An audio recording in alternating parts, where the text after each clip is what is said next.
Today's episode of the podcast is a little different and a whole lot of fun. The Delirious WEST 2026 athletes have all jumped onto a Zoom together for a big wrap party chat after this year's event. So joining me today are Gabe Alves, Matthew Farrand, Ben Pyman, Sym Mercer, Knudson and Nicola Frost and me. Sadly, Karin and Kylie and Bianca couldn't make this call. Karin, though, I believe, did turn up, but she was an hour late. We'd already finished. Sorry about that, Karin. Anyway, they definitely get some love, all of them, during this episode as well. This conversation is very real, very relaxed, and honestly a bit chaotic at times, which probably perfectly sums up Delirious itself. We chat about the highs, the lows, the DNFs, finish lines, feet disasters, emotional moments, backyard ultra trauma, and why ultra runners somehow forget all the painful bits and immediately sign up again. There's also a lot of laughter, a few surprisingly deep moments, and some really beautiful reflections about community and what these big adventures actually mean to all of us. So grab a cup of coffee or lace up your runners or just settle in wherever you are and come join the Delirious Wrap Party.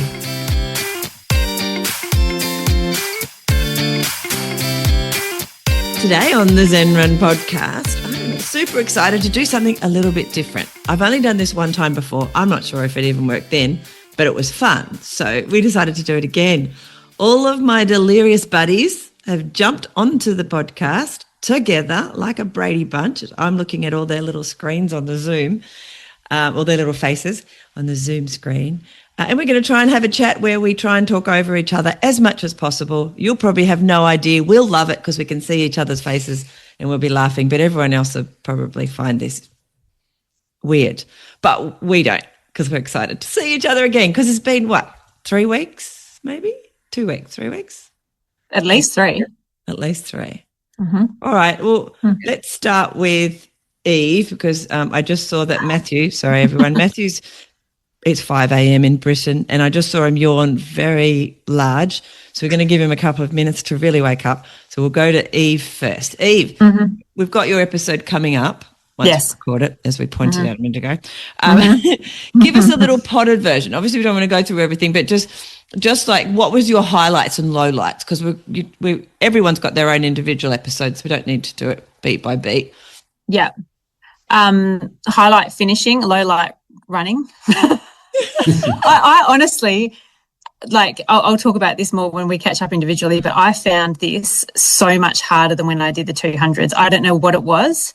I really, really struggled. My feet were a mess. And I regret now, but I kind of spent a lot of the time that I was running wishing it would finish. Yeah. And I hate that I did that, because then I didn't really stop and process and enjoy the views and how amazing it is. I just remember wishing it away. And then now that it's done, I'm like, I wish I hadn't done that, because it's actually a pretty spectacular thing to do. But I think I was just in so much pain, and I don't know, there wasn't as much chit chat. I didn't have a crew this time, so that really threw me. And then we were behind schedule and my feet were hurting. And I mean, I know everyone's feet were hurting, but I don't know. I mean, I enjoyed it and I'm really glad I finished, but maybe I didn't train as hard. I don't know. I found it really hard this time.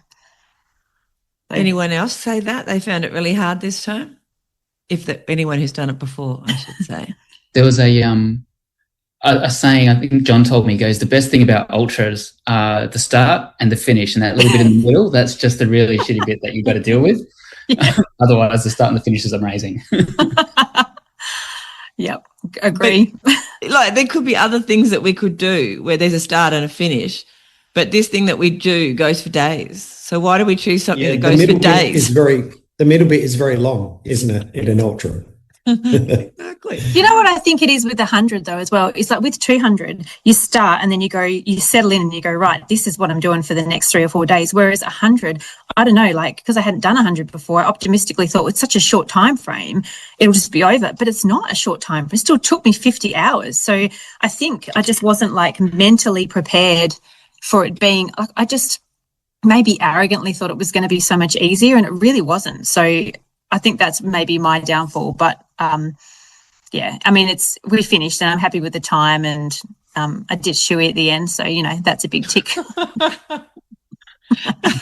What about you, Mum? Was it harder for you this year? Yeah, I had someone else with me all the whole way, and I quite like running by myself as well. I like running with people, but I also like running by myself. So was it harder? Sounds like the blame game. We're just about to get the rude. blame game now. Exactly. You got to do a bit of blame. She Right? brings out the knife set as soon as she's hit record. We actually love each other, really. So yeah, it was hard, but I also, as we've talked about on the podcast with a few of you before, it's a bit like having a child. It's like quite hard at the time. Once you sort of go into labour, you realise there's no getting off this train, and then, but then you go back and do it again for people who have more than one kid, so that we have some kind of amnesia thing that goes on. I think it's the same for ultra distance running. You have some kind of amnesia that happens. So yeah. So your highlight, you said, Eve, was finishing. Finishing, yeah. Yeah. What's yeah.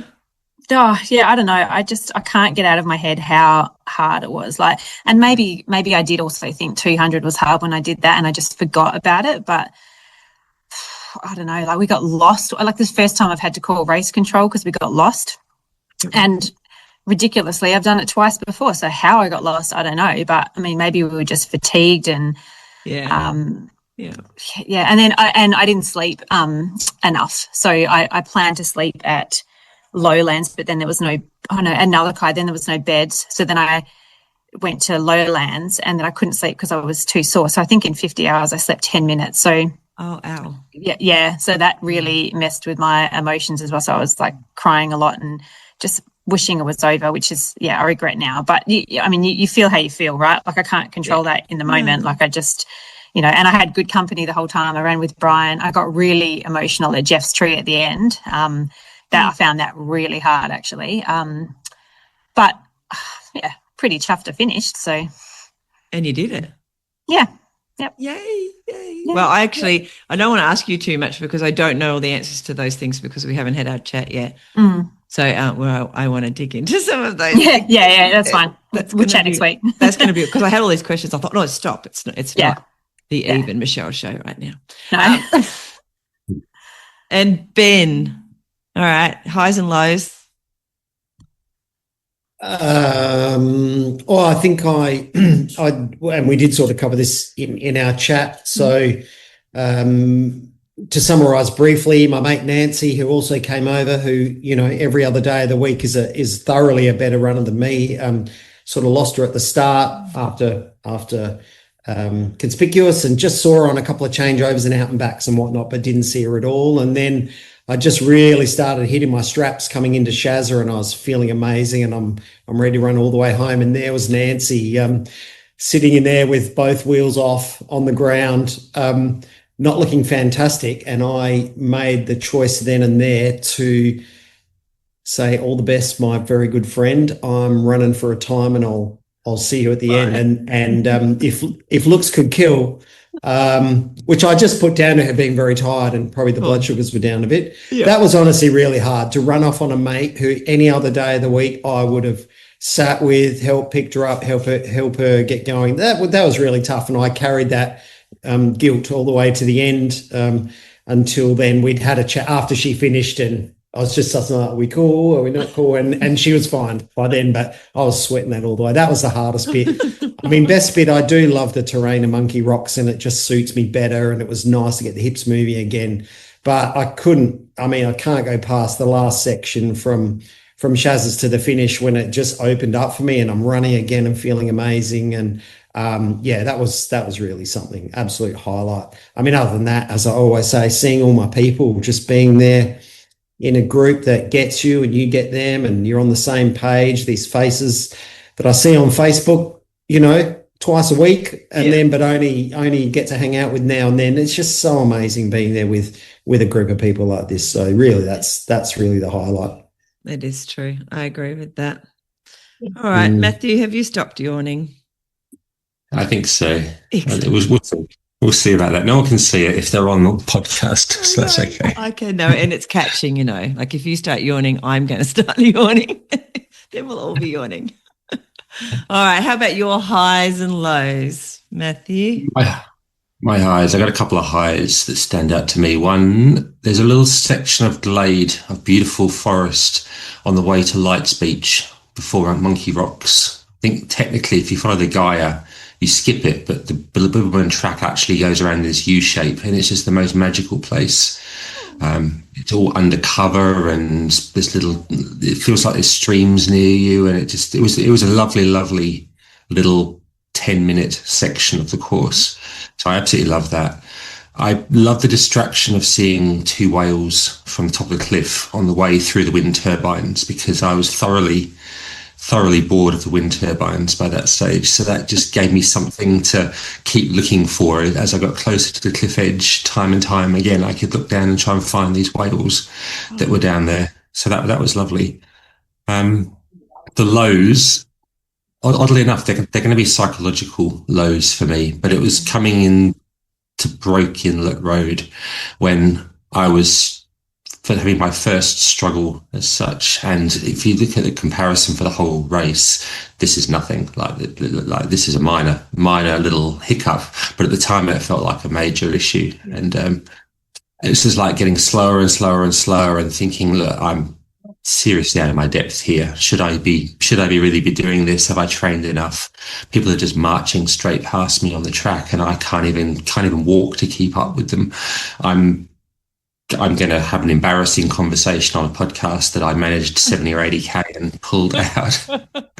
but yeah, a couple of hours sleep sorted that one out, and then off you go again. So yeah, that was definitely the lowest, even though it was not the physically lowest. It was definitely the start of it, but it set it all up after that. I think it became easier, even though it got tougher. It became easier once you picked yourself up. Yeah, that's interesting. That it was in the early days that you sort of felt the lowest, and it was, so later on you didn't get into that kind of funk, I guess you say, with your mind, like that all happened earlier on for you, even though, as you said, it was a bit tougher for you later.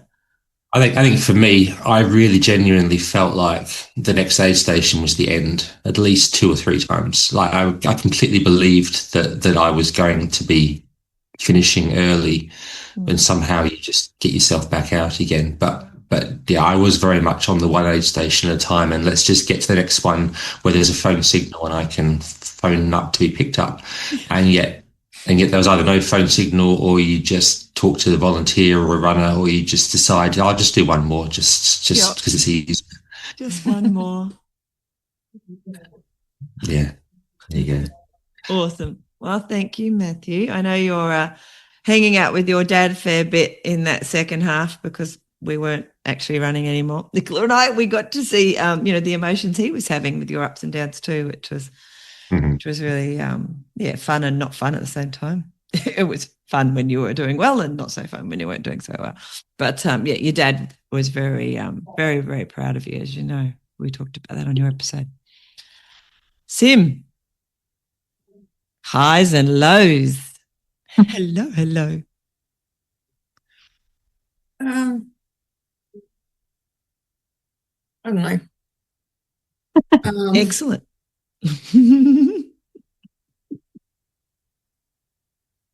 I didn't enjoy it at all. So it was all a low from the start to the end. No, highs, of course, were when I had Libelli or Chase with me when they were doing their pacer sections, and just knowing that I had awesome crew to come into each checkpoint. For they're probably the highs.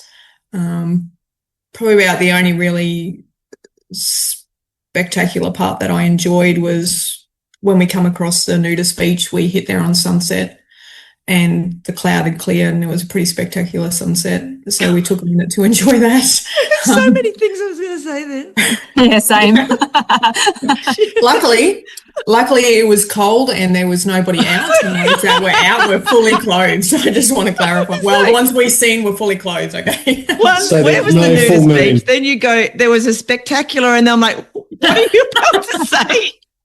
Okay, you told us about the whole experience before you actually let us know that no nudist at the nudist beach. That's okay. I have done another race where we looked down on the beach and they were, it wasn't a pretty sight. Anyway, we just moved on. So funny. So it happens.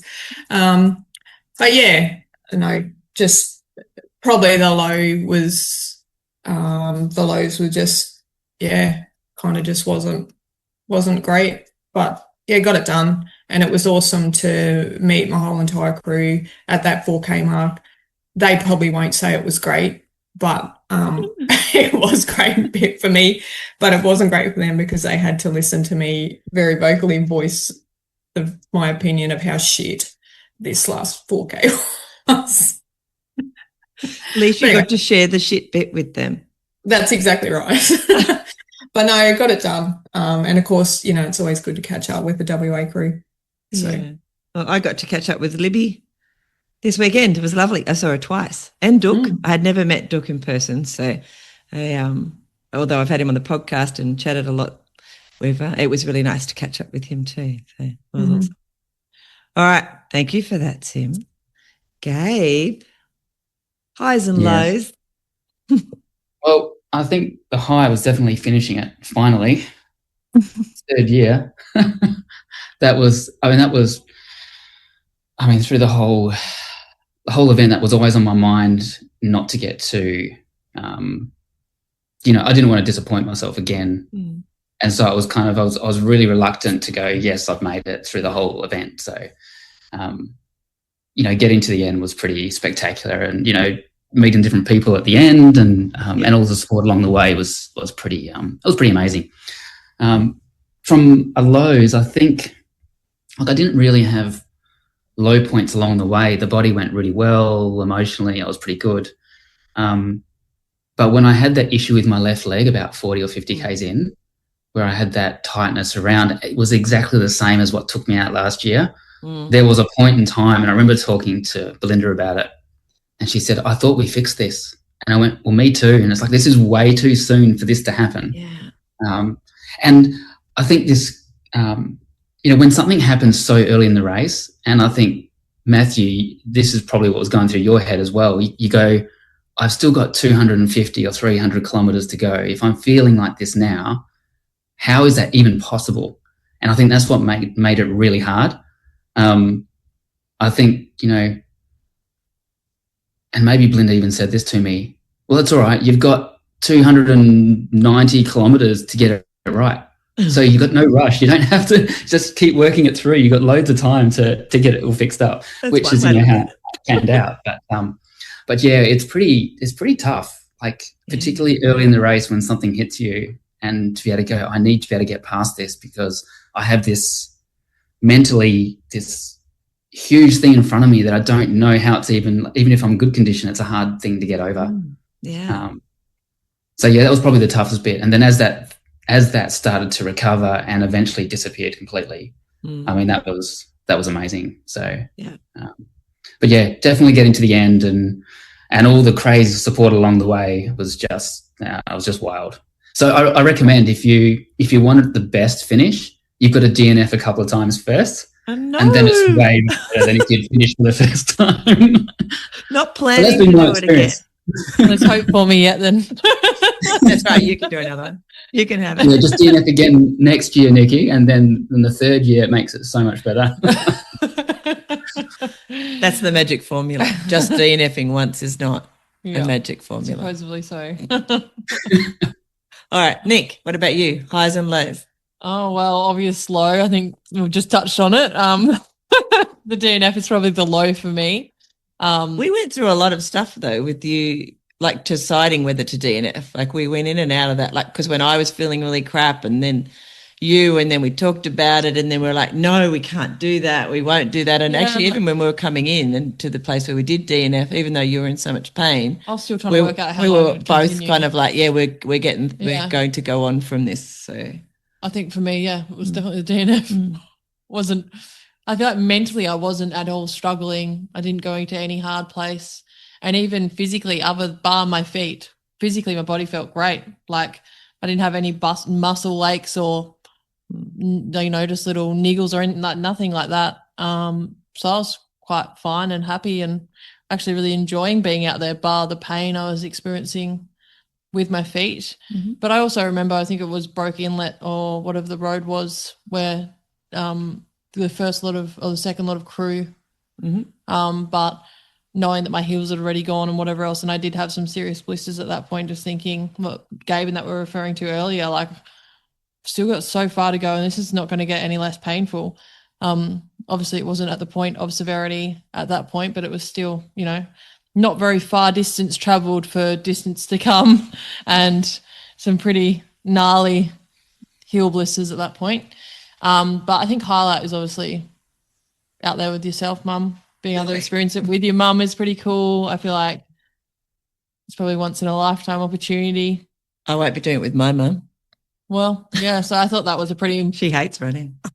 pretty exciting opportunity and highlight for me. But I just love being out on the trail, really. And saw some really stunning places, and especially some of the beaches that we were on, like near Mandalay. Absolutely gorgeous. We missed most of the beaches you did. Yeah, I know. That's what I've still got a lot, obviously, to see. I mean, only saw the first 180 something kilometers. That's true. But no, that was probably it for me. All right. And yourself, Mum? I kind of touched on mine. I guess low light was finishing and the highlight was finishing.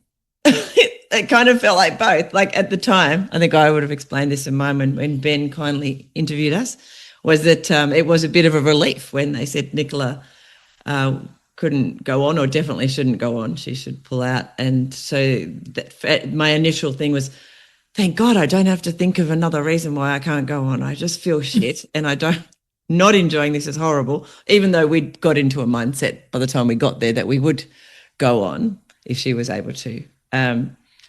And then, you know, on reflection, 10 minutes later when you realise actually now I'm not going on, or maybe an hour later, just that you get that sadness. Anyone here who's DNF'd probably all have had it. There's just that deep sadness that, oh my God, I set this up, I was going to do this. I run a podcast where I talk about all of this, and I'm, and not only that, it's, there are people watching at home. I've got crew here. I've done all this. I've come a long way.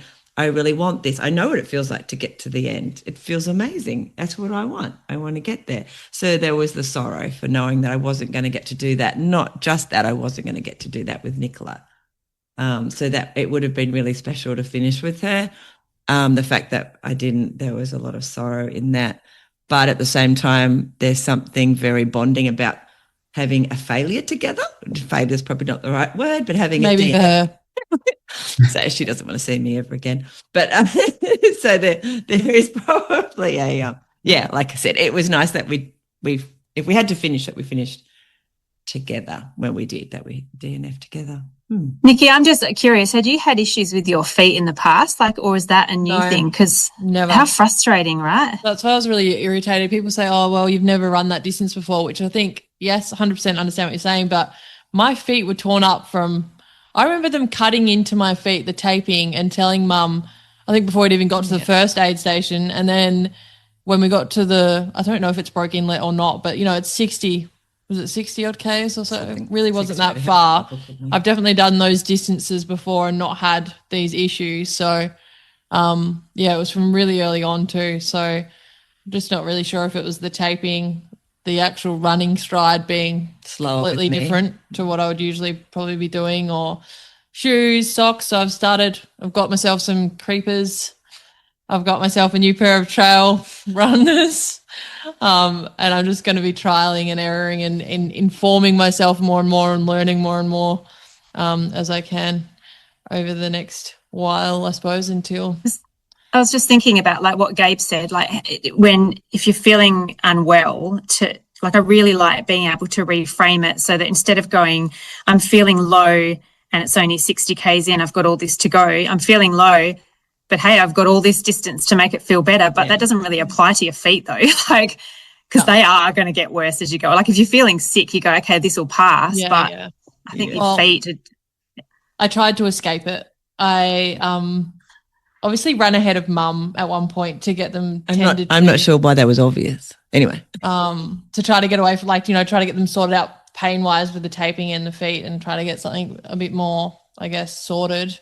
But, yeah, there was no really escaping it. I had a few Panadol and that was about it. But it got to a point towards the end where it was excruciating. I couldn't even stand on a twig without it really hurting. And obviously we're on a trail in the dark, so I was literally having to... You might have cried almost as much as Eve. It was pretty horrific.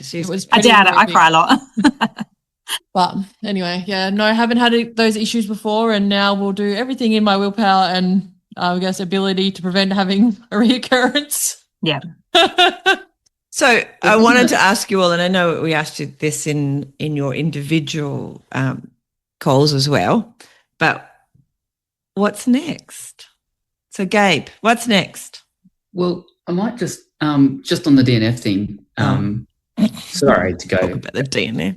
It's something that's always played on my mind a bit, and I know, seeing Matthew at Monkey Rocks too, and seeing his knee and the state that he was in, it's always that question of going, could I have kept going? Like with the DNF, and when is the right call to actually stop? Yeah. And after a few days or a few weeks, when things are feeling much better, maybe I could have, or what was that? Yeah, exactly. And it's a pretty intense thing that we're doing. And it's kind of like, well, what is, like, if I kept going, would it have caused something that was irreparable? Like, it's that conflict in your mind. Like, when I saw Nikki's feet, there was no doubt in my mind. I was just like, what? That's like, that degloving of the little toe was that looked pretty nasty. And when you've got a medic telling you that, look, you really should not go any further, I think that's pretty good. But it's still hard. And I think, like watching Matthew push through and seeing what he was like at Monkey Rocks and having a look at his knee and just listening to him talk to me, it really struck me. And then when I saw that you finished, Matthew, I was just like, wow, like the determination and the stubbornness and the grit to get through that. But that's no different to making the call to not go as well. Like, that's just as hard. So anyway, that's my 2 cents on DNFs. I'm very experienced with DNFs. I've had quite a few of those. I've anguished over it a lot. I have a whole episode just on DNFs. We don't want to talk to people who've actually finished. Everyone who hasn't is finished at all. Anyway, I'll answer your question if you like. Yeah. Tell me what's next for you. I already know that you're evented for next year, but what else do you have planned for the rest of the year? Well, because of the success I had with my keto diet and all of that, that I can't get past the curiosity of what can I do now in a backyard ultra. So I signed up to Birdies, and my focus now is the next 3 months is just to get myself in the best state possible for that, just to go, well, what can I do? Mm-hmm. Like if that came together, I was out on Birdies last year because of inflammation on my legs again and my ankles. That's what took me out. So, I was talking to Belinda literally this morning. She goes, are you looking forward to it? And I went, I am and I'm not, because I know how much it hurts. And I just don't feel like facing something like that again, so close to Delirious. But the curiosity's there too. It's like, well, maybe I just have to go through it to find out what's going to happen, because I know it'll just annoy me not knowing. So what's possible? Yeah, what's possible. So definitely it's the backyard ultra for me now, and Birdies, and then Delirious next year again. Having just spent 4 days or whatever it's been, it's all a bit of a blur, with a bunch of people doing a backyard ultra here in Melbourne. You're crazy. Okay, next person. I've just got trauma, even though she didn't do it myself. I've got trauma. These backyard ultras, these people are crazy. Anyway, because I think it's the lack of sleep.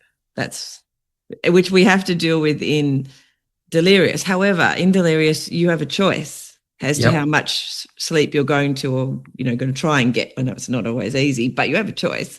In the backyard ultra, they're yelling at you to get back in that corral after 10 minutes or 15 minutes. It's like, anyway, there's too much anxiety for me, I think. I would, even watching it makes me feel anxious now, I've decided. It's relentless, isn't it? There's no let up. You can't take 20 minutes or half an hour just to recuperate. Exactly. It's like you either maintain it or you're out. Or you're gone. All right. Yeah. Eve, what's next for you? Well, you just need to find your shoes because I think you might have lost them. You said something about not having been for a run at all since Delirious. I've done one 5K run since Delirious. I've got a brewery run on Saturday where we drink beer and run, so that'll be fun. That's an unofficial thing. Mm-hmm. That's a marathon, but I reckon I'll get to 20 Ks and probably pull the pin. It's just a bit of fun. And then I've signed up for Light Horse Ultra 24-hour because I've never done a 24-hour race before, so that's in September. And then I know I've said this before, but I think I'm pretty much done after that with like super long distance. I talked a lot about this in our podcast before. I've just found the training so draining and trying to look after the kids and work. And I think that's why I've had such a long break now. Like I'm really enjoying not exercising. I never thought I would enjoy not exercising because I kind of need it as my like a happy drug to keep myself happy. But I'm not even like, I'm just so like I've slept in and I've just been really reading a lot and just not doing much on weekends. So I want to keep fit, and I think maybe next year I might try and get just my marathon time down. I'd love to run a sub-4 marathon, which I know is probably actually harder training than training for Delirious because it's more targeted. And I think I'll still really want to be involved. I think next year I'll go and volunteer down there at an aid station, or I'll crew someone, or I'll be down there in some capacity. But I'm just like I said all along, the 100-mile was just a bucket list item for me to say I've done it. And then I think with Light Horse, I'll try and get to 100 Ks in 24 hours. And I honestly think when I get to 100 Ks, if I do that in 16 hours, I'll be like, right, I'm done. I'm just going to stop.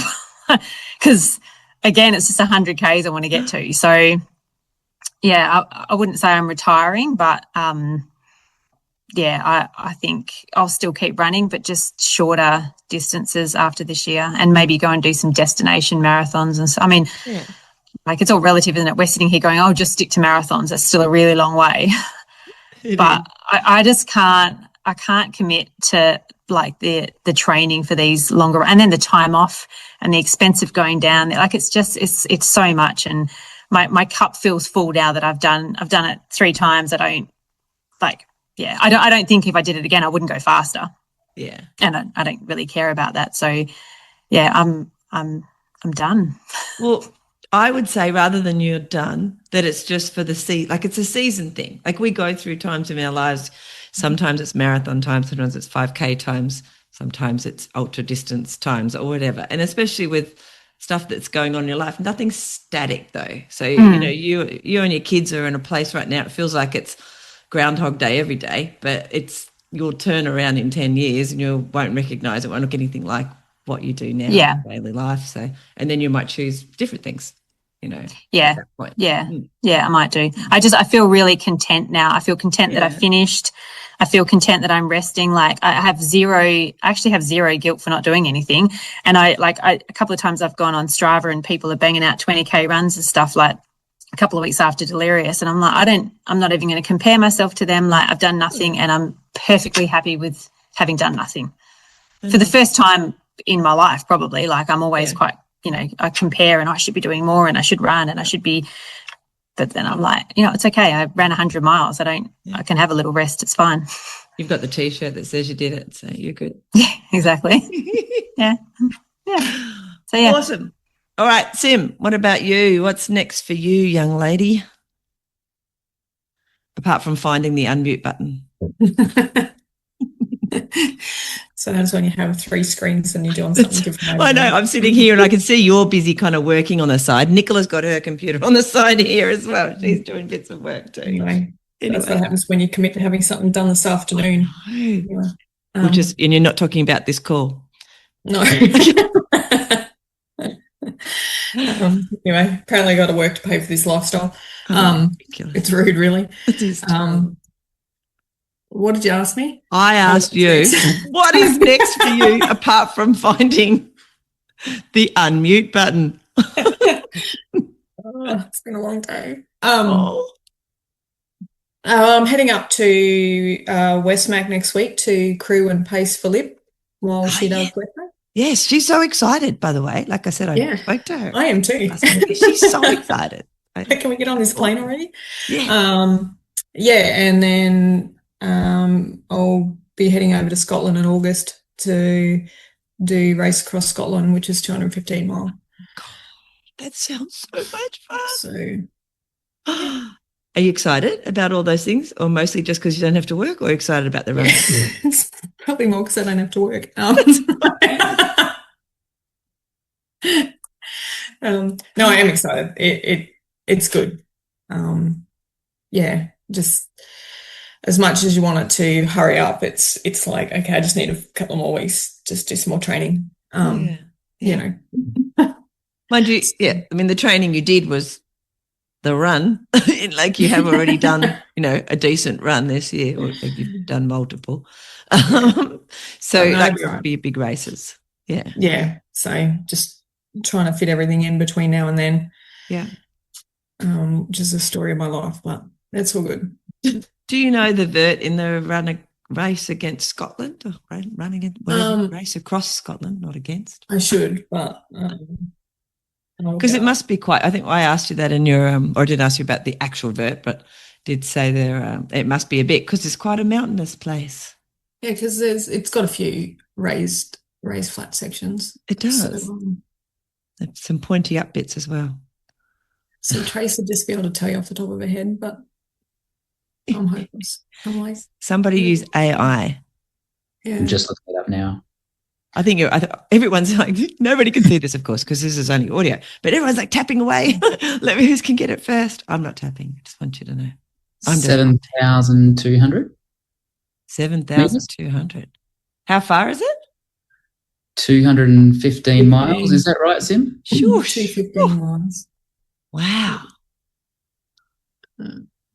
There's some vertical bits in it. There's kind of two tracks. So the high track, which is I think what we do, it's 8,187 meters, and then the low track is a little bit shorter than that. It's 8,069 meters, give or take. So, yeah. How do you, because you live in a reasonably flat area of Australia, don't you?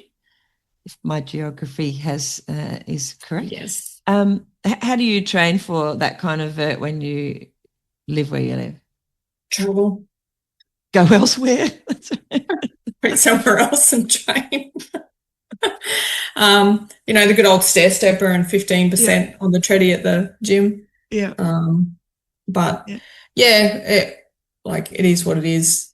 And, that vert over that distance is reasonably good when you consider that the 100 miler at GSER is around 10,000 meters. So, it's kind of, it's mountainy, and I mean, they're proper mountains over there. Like, we just have hills here. I know, in Australia, that's right.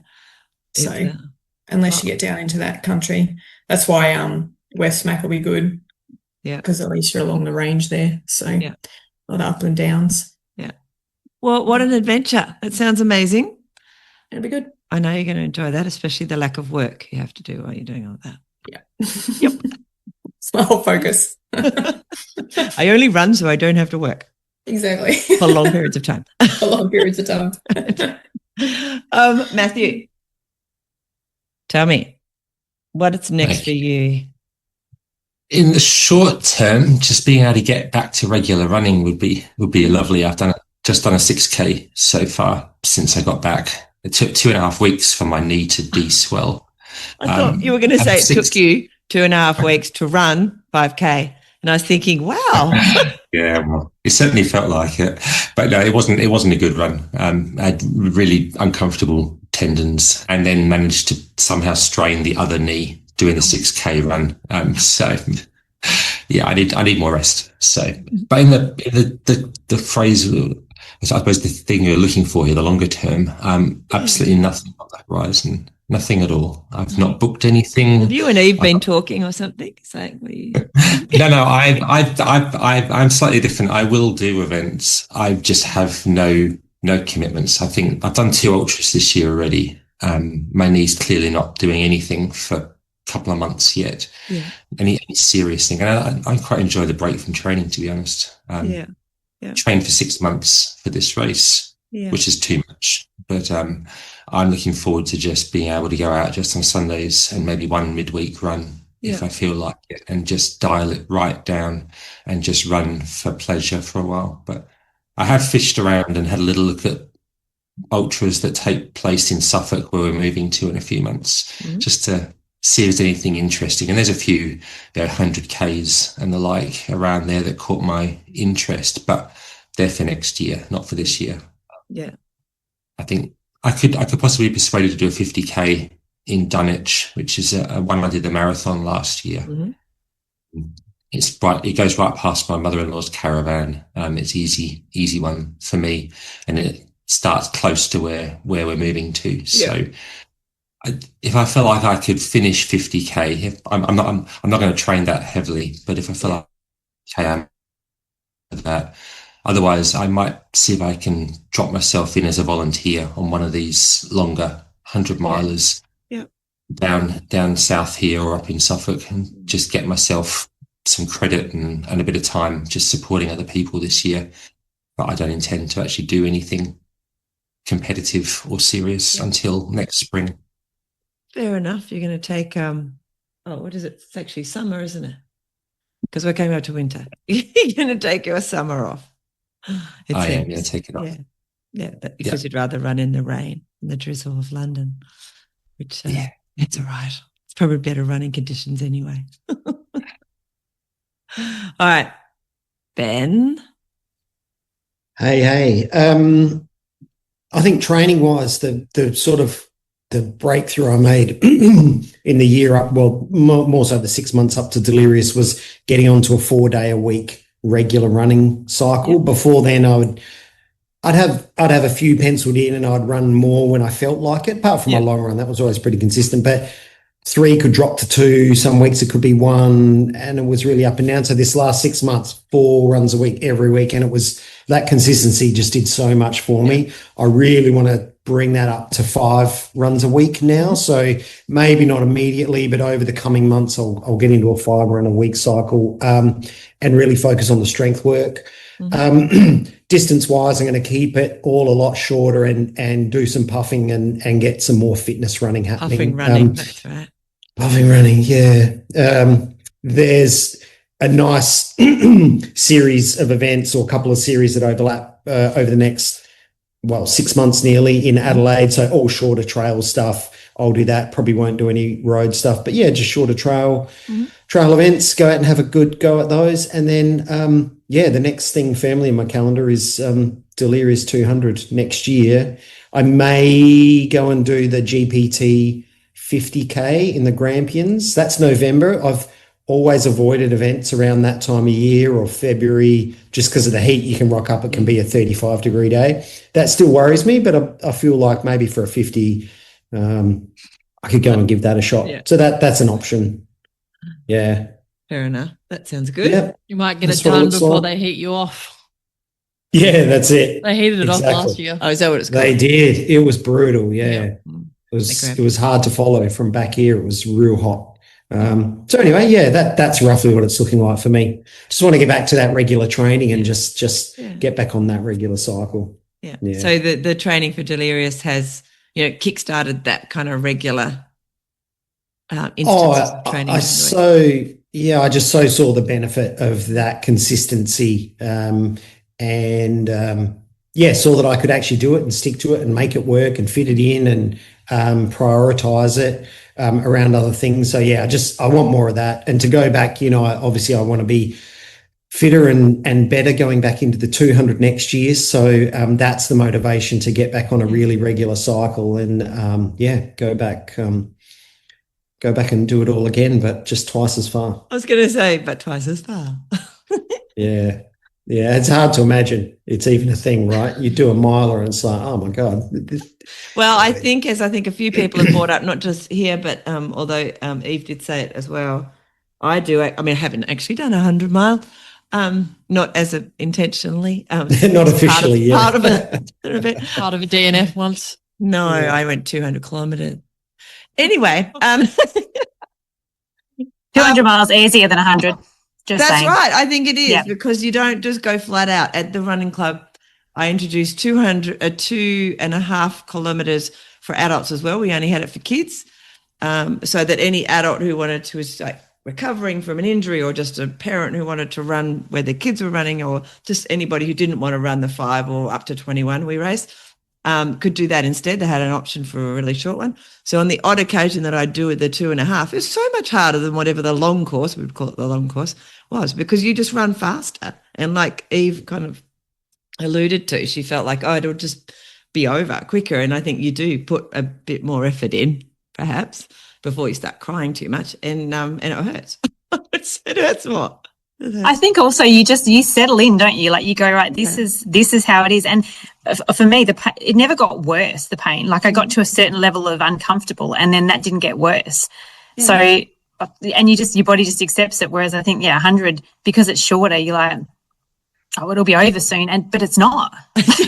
It's not over soon. Just keep going. Yeah. Oh, it's not fair. Who made up this distance thing? Nikki, I haven't asked you what's next for you. So I've got the Surf Coast Trail Marathon next month. Although I've done it before. It's quite a nice little area of track over near the Great Ocean Road. But yeah, no real hopes or intent with it. Just going to go along and cruise through. And then I think long term, I've obviously got my ticket to Kosciuszko 100 miler. I think I spoke about it in the last podcast that everyone seems to actually listen to. Okay, man. And then 200 miler Delirious next year. Solo. I will disclose.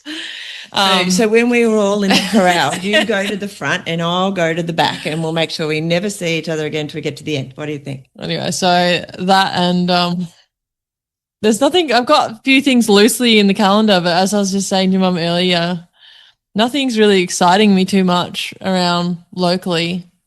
There's a 100 miler at the Yangs that I was like kind of excited about, but I feel like I've done enough kilometers over there to feel a little bit of, I don't know, you know, when you've done somewhere like a lot and you sort of tire of it a bit. And then I've worked out that this 100 miler is a 21K loop, like 8 times or whatever it is. I'm like, oh, it doesn't sound like a vibe. So I'm not sure if I'll go ahead with that one. So yeah, nothing really exciting me too much. Apart from Delirious. Otherwise. You did actually say to me earlier you were looking forward to that. Yes, I'm very much looking forward to Delirious, and I'm very much looking forward to Kosciuszko 100 miler, of which I've got both tickets for. But until then, I'm not sure. I'll try to find some things that excite me, that, back to Eve's point earlier, don't take a whole heap of finance and a whole heap of time logistically to get to, because I think I'm sitting at an annual leave balance of 1 day currently. So just things that are feasible and exciting, and things that get you a bit more excited to maintain things like your routine, like Ben was discussing, and different things like that, which sort of give you a bit more a kick in your step when you are trying to be a bit more routine based with it all, and continuous. And I guess, yeah. Excellent. When's the Kosciuszko, Milo? When's that? November, late November. Yeah, okay. Yep. Yeah, so it's far enough, and it's not too close to Delirious. So it's far enough away. Yeah, there's a bit of a gap between. So yeah, that should be good. Excellent. All right. I'm looking forward to Delirious because I don't have any other things at all in my calendar. None. I have been running though a little bit, unlike Eve. But when I say a little bit, it's probably only 4 or 5 more runs than Eve's done. So not that much more. However, I'm excited because when I finished and then decided I was going to get back into Delirious, I decided that I needed to, I've now got a year, and that the thing is the year's going to disappear. It's probably already only 11 months. I've got all of that time to get myself even more ready because, as Nicola said, I felt actually physically muscles and stuff were never any real trouble at all. So my training was obviously good. I have to sort out all of the girly hormone things a bit more, but so that's great. So I thought that I've got a great foundation, and I just want to build on that and get myself into a state where I can do it even more comfortably, and get rid of all the other stuff that did go wrong for me, which is a little bit more unpredictable. Thanks to girly hormone things. I could do a whole episode on just that, unfortunately. Anyway, all right, I'm going to, because I know that Eve has a meeting to get to and a few other things. I'm going to ask one last question, and a very quick one. Eve, can you think of, or can you use one word to describe the whole experience of Delirious for you? This time around, honestly, brutal. Oh, okay. Yeah, like I think my word for the previous, when I did the 200, was life-changing, because that's honestly how I felt. Whereas this time, I just really, really struggled. So, for all those reasons I said before, but I never again. But I will just say before I go, because I've got to hang up. But what I am looking forward to also is coming down next year and seeing everyone here, but from the other side. So because maybe I will be fatigued if I'm volunteering or whatever, but it'll be nice to see everyone and be able to support you guys and cheer you on and be on the flip side, because I haven't really had much of that. I mean, I volunteered a little bit, but not down at Delirious. And I forget who was saying, maybe someone here was saying about just the community and the community and the atmosphere and the people down there. Like, I think that's one thing that I just find so enjoyable about it. So I'm looking forward to that as well next year, and seeing you guys all finish will be lovely.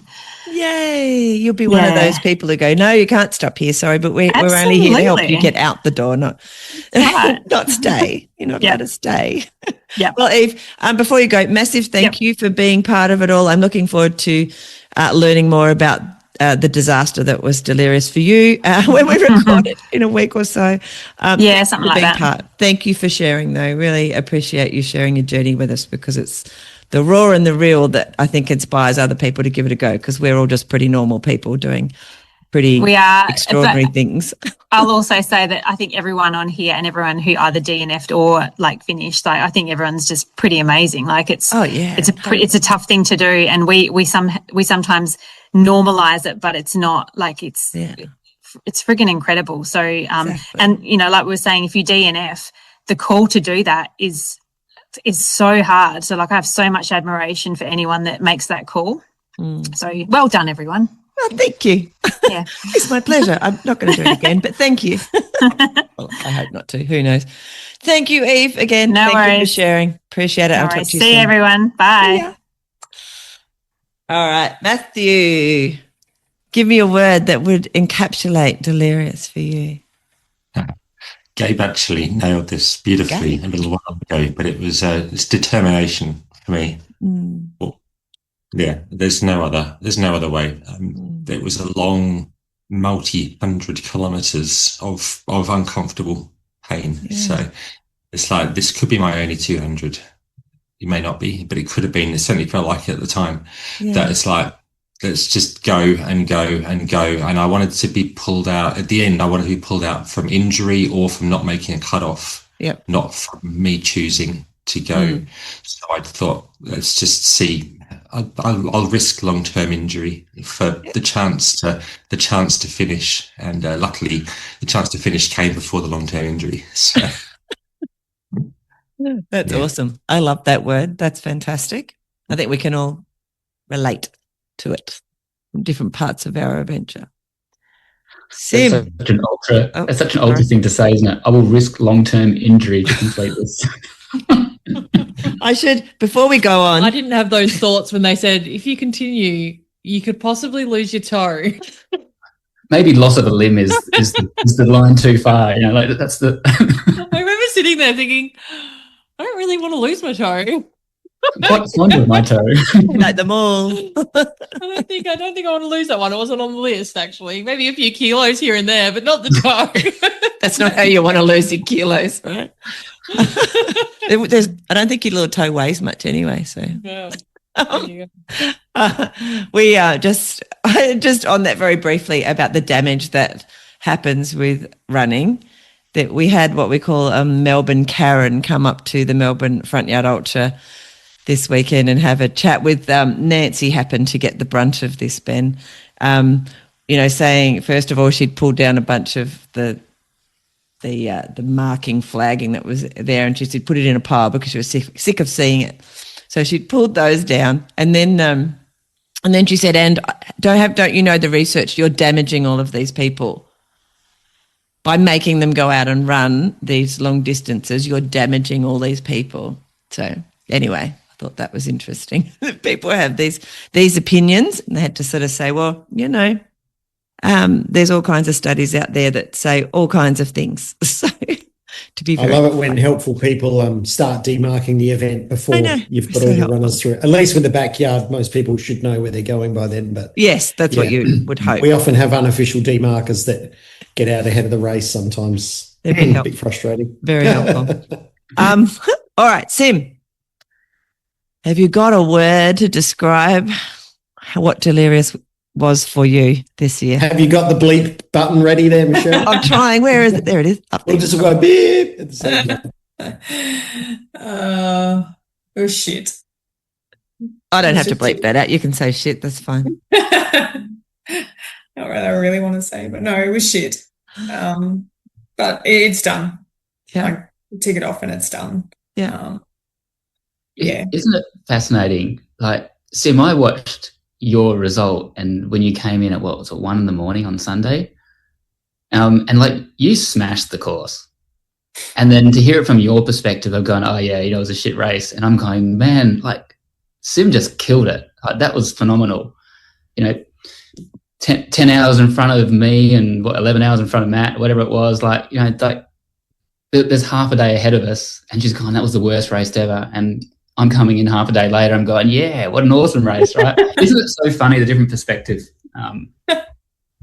It's just... Look, we're our own worst critics, and the only pressure on us is that pressure we put on ourselves. Well, let's be honest, because we're surrounded by people who think that we're nuts and think also that we're awesomely incredible people for what we do. And there's a lot of millions of people out there that don't understand why we do what we do. And don't really care that they don't understand. And then you get people that say, oh, you realise the damage you're doing. And it's like, you realise we pay to do this. It's like no one's forcing us. It's not just physical, it's our bank account's been damaged as well. Right? Yeah, it's not just physical. It's there's a whole lot involved. But yeah, and I guess like on a personal level, I struggle with a lot of that. And I just do it because I can and because I want to. And yeah, I went in, like my ultimate race plan was just to finish, and that's what I did. And I had a plan and all, the Swiss cheese lined up and all the holes lined up and, the wheels almost fell off. That's the reality of it. And, and that happens. And that's not what made it a shit race. It's just that, I wasn't comfortable from the start. And then, as we know, you can't help injury when it occurs, whether it's at the start, the middle, or the end of a race. That's the reality of what happens. And I think just exacerbated the fact that I wasn't overly comfortable from the start. And as time goes on and your fatigue levels rise and everything gets harder, and I guess that's what makes us the people that we are, because we find a way to somehow push through that and achieve what we achieve. But yeah, I guess in my mind and in my world, like it was a shit race, because that's just how I felt about it. And still do. And still do. And yeah, like it's done and I finished it, and I'm stoked to finish it. And I guess anyone who would have seen me at Monkey Rocks would have probably taken one look at me and said, her race is over, it's done. But, rallied together, and like I said, the incredible support of the crew I had, we put the wheels back on and off we went again and got it done. So, whether you've got support crew or it's through the volunteers that give up their time to allow us to do these things, or just other runners around you that, help steady the ship, or, help put the wheels back on to help us get as far as we can. And I think it takes just as much courage to make a call to DNF. I mean, I've had to do the same myself in other races, make that call to DNF. And anyone who's had to do that knows that we don't do that lightheartedly. And, very few people understand the sacrifice not only us, but our friends and families do to allow us to do what we do. So when we make a decision to DNF, we don't take it lightly. And I guess for me, the trick is to ensure that I don't dwell on that. Like I said, I learn from the bad and, and celebrate the good. And that's kind of what it's been with Delirious. It's some lessons. And I think if you walk away from races like that and don't learn something, then you're doing it wrong. True. But yeah. Wise words, Sym. It makes me think like there's how you can have a really shit race, but at no point is there, well, I'm not going to just step out of it. I'm still going to get to the end. And it's an interesting culture with this ultra running where the shorter distance runners, when they first have a taste of the ultra running, and you see them in the sort of the 50K or the 50 miles, the ones who haven't really had a taste of it, and they think they're going to just blast it. And, they have a meltdown halfway through and they step out because they've lost their podium finish. And it's a completely different mindset. I've had a shit race for the first 20Ks. I'm not going to get the result I expected. Therefore, I'm just going to step out. I'm not going to finish it. Very different mindset. And I think just the way that you described it, Sym, right? Like it can be absolute shit and the most horrible thing, but it doesn't mean you're going to step out of it. You're still going to complete what you started and finish if it's allowed, if your body lets you, you're still going to finish it regardless. I think that's really cool.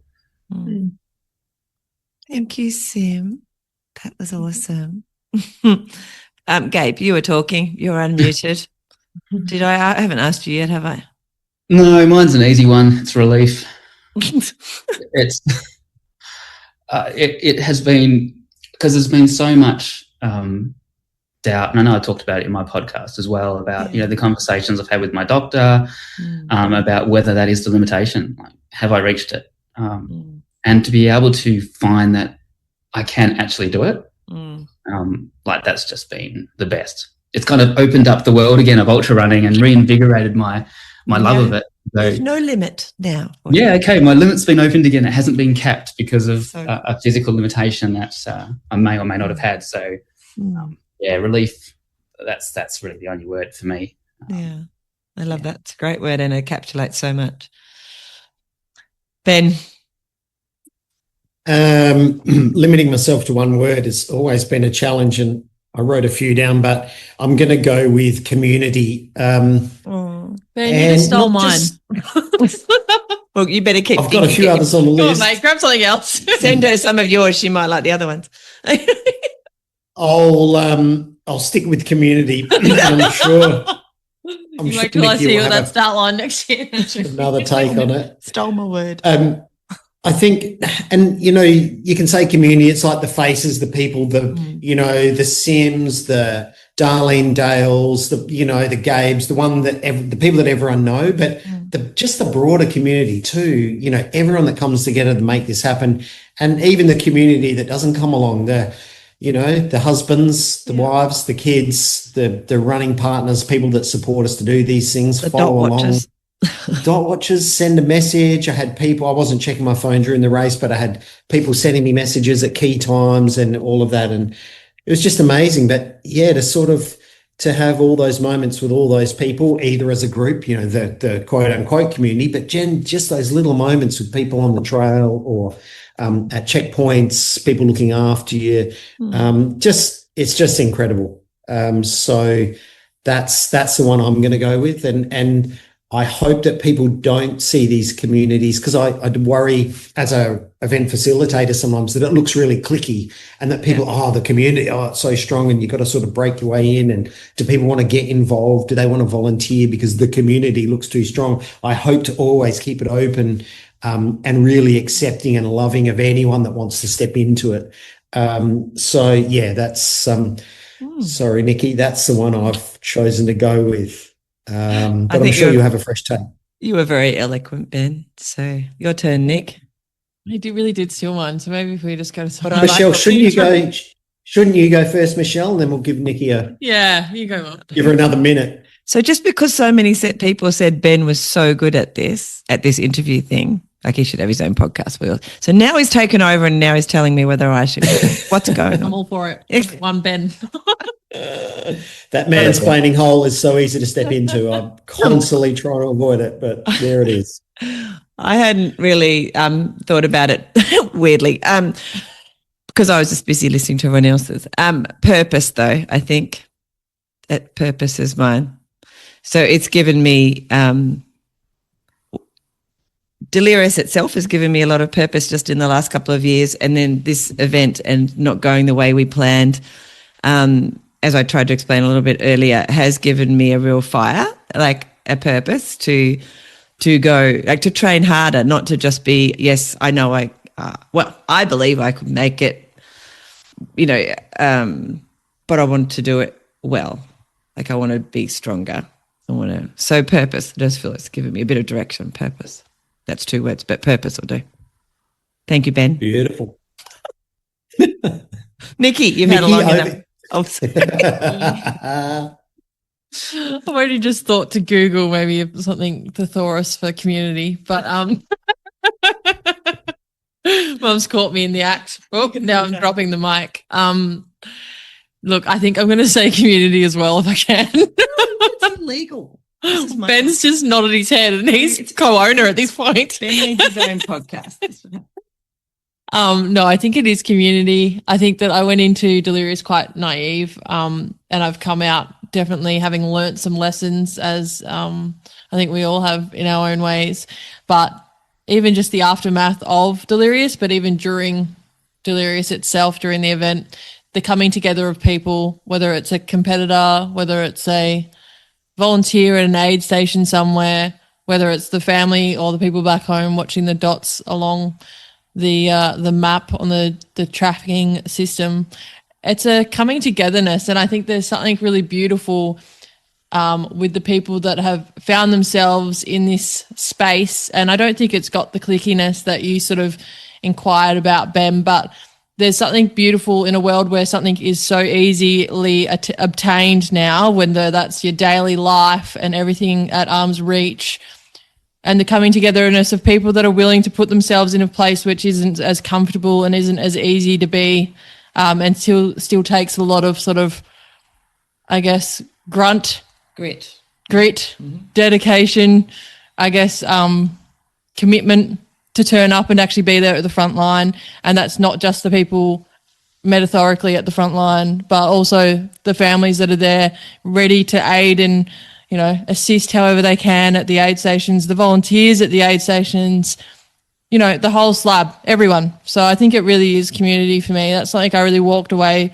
from. Like, obviously I've had this DNF and that's something to process on its own. And it's like something I never thought was going to be on the board is now on the board. But I don't know how I would have taken it had it not been such an incredible community that you're surrounded by, not only during but after as well. Even yourself, Ben, reaching out with different advice for my feet. Like, I really just feel quite blessed to have come across Delirious through Mum. Something that I thought was just this wild thing that I heard about her doing at some point, to now be well and truly, I guess, enmeshed. Drank the Kool-Aid and I'm in for it. No, it's definitely community. So, yeah. Sorry, Ben. You have to choose another word, even though you're okay. Can we just cut Ben's part where he said community earlier? Or can we rewind, put me first, and then Ben's taken the word? No, I'm just saying everything you said. I thought, ironically, Michelle, Nikki, all of that you got, yet still haven't listened to the podcast at all. So there's a massive back catalogue there of content. I did go and watch Gabe's last video, though. Mum sent it to me and I got quite emotional. I was about to start crying at the end, and then I got a work call, so that was quite awkward. Yeah. There you go. Brilliant video game, Jeepers. Yes. Amazing. Yeah, so I will put a link, everyone, if you don't know what Nikki was talking about, and Ben, I'll put a link to Gabe's fabulous video of his experience in Delirious 2026. Thank you for doing that, Gabe. It was awesome. Yes. I'm so glad that's done too. It was quick. I don't know how you did it so quick. So good. Yeah, it took about 60 something hours, and Wow. it's one of those things where it's just, I can't let go of Delirious until that's complete because it's in my head. So I was on a mission to get it finished so I can literally close the chapter. There's no more work to be done. Yeah. I can now look forward and so Buy a ticket for next year. Already done that. I've already done that. Yep. Exactly. He's on this endless loop. All right, so everybody on this call, put your hand up if you already have a ticket for next year's Delirious. None of you viewers can see that. I know that. Where's your hand? So there's 4 out of how many? 7, 6. 6 of us who are here. So there you go. What's wrong with you? I'm just being silly. I wanted to say a massive, massive thank you to all of you who've participated in the podcast again this year. We've just had the most amazing crew. I feel like you guys have all given so much of yourselves in your journey, not just to me, but for, to everyone who listens. And I've had lots of people reach out, not just in person when we turn up in Western Australia, but also they've messaged me by sending me, emails and things like that to say, how much it's helped them through their journey to whatever start line they're aiming for, Delirious or other adventure, because they realise we're all just normal people going through normal things, trying to get to the start of a big adventure, and that it's not impossible for anyone to do it. If us mismatched bunch can do it, then anybody can get to the start line of one of these crazy things and give it a go. So I just wanted to again express my massive thanks for trusting me and turning up every month to have a chat, see how it was going. Before we wrap up, though, is there anything any of you want to say that we haven't touched on today about your experience with Delirious? Nope. My God, they're all quiet. What's going on? I'll just say thanks for having me, Michelle, and to everyone else. And if I hadn't said it before, like the support over the last couple of years and this year, it's just been nuts. And I think I mentioned it in my other podcast. There was a number of times during this event that as people were talking to me through the event, I got really quite emotional out in the trail by myself because I'm like, this is so crazy. They've got so many people wanting to see me to the end, and I felt like almost like this responsibility. I've got to get to the end because all these people are invested in me getting there. I can't let them down now. Exactly. And that was really quite, it was an amazing experience just to have that. And it was very hard to describe.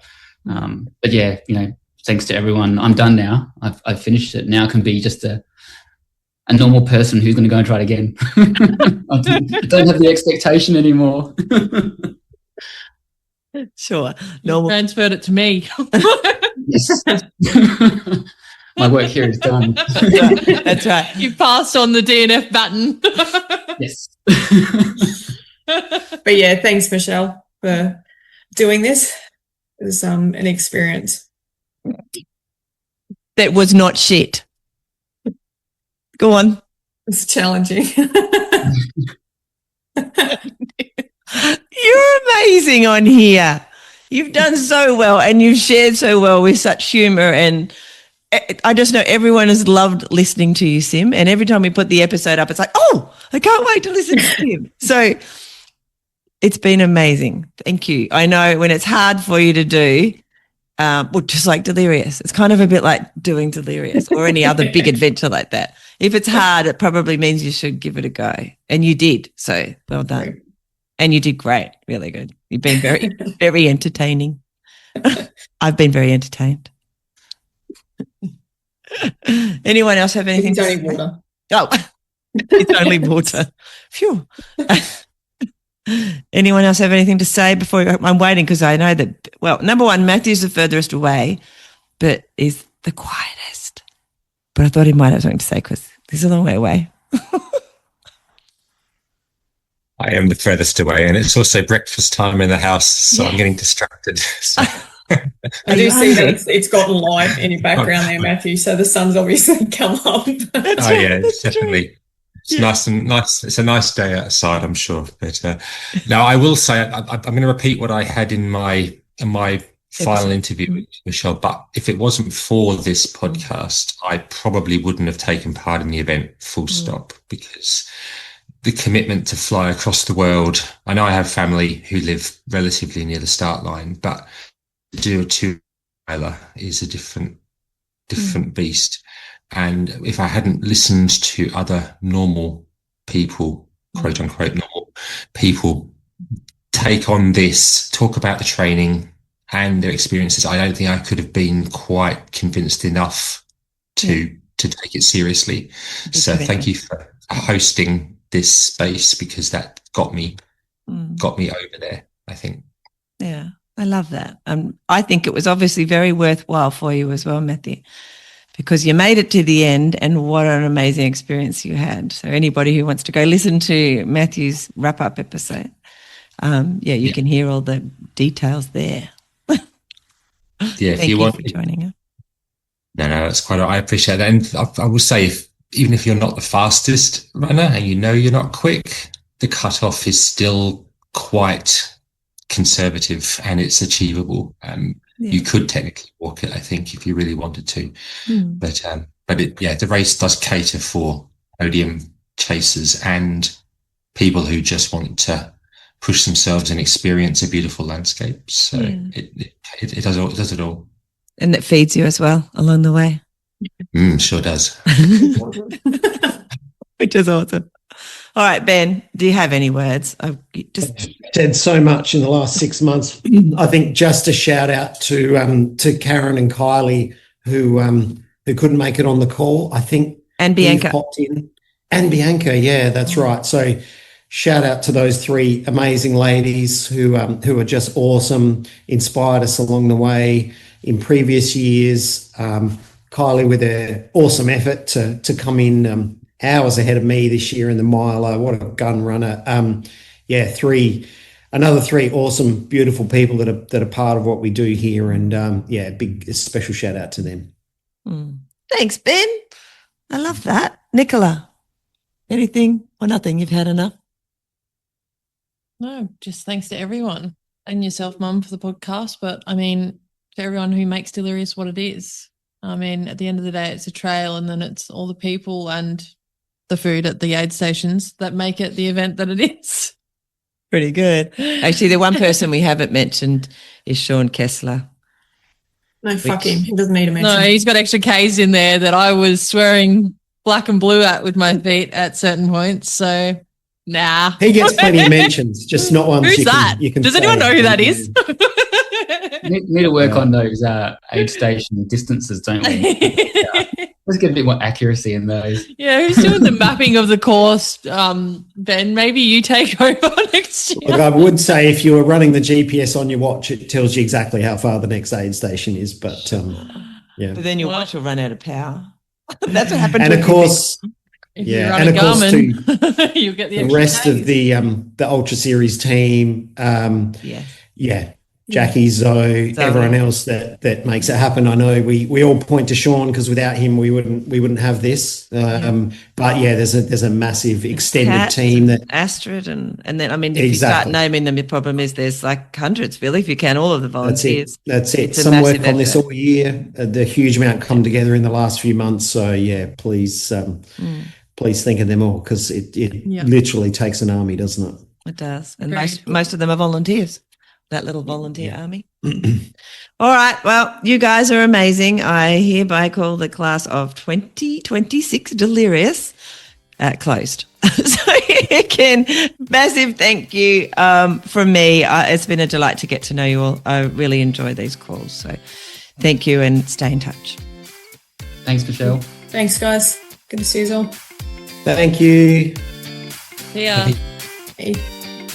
Well, I think that officially wraps up Delirious West 2026. A massive thank you again to every athlete who shared their journey on the podcast this year.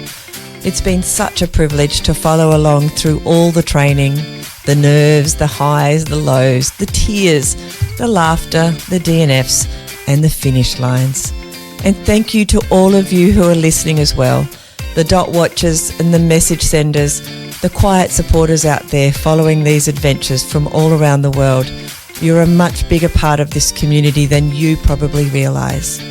And now, if you're listening to all of this and it has even slightly made you curious about Delirious West, whether that's the 100 miler, the 200 miler, pacing, crewing, volunteering, or just being part of the adventure, keep an eye out because entries for the 2027 event open in June. And honestly, they're likely to disappear very fast. This event has become something really special.